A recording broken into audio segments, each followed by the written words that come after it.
prie vizualiųjų menų, vizualiosios žurnalistikos, tiksliau metų fotografija. Aurimas Barkauskas apdovanojamas už fotografiją Sulopyti keliai Kauno praeitis.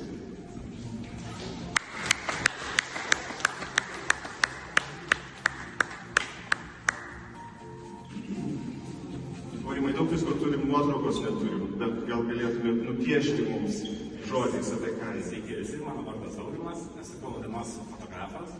Iš pradžių norėčiau padėkoti komisijai ir ministerijai, kad rengėte tokį konkursą, kad pastebėjote mano darbą ir įvertinote. Mano darbas buvo apie viaduko rekonstrukciją Kaune, prie netoli Mekas prekybos centro. Labai myliu savo šalį, myliu savo miestą ir džiaugiuosi, kad viskas taip gražėja, tobulėja ir esu labai dėkingas. Ačiū visiems.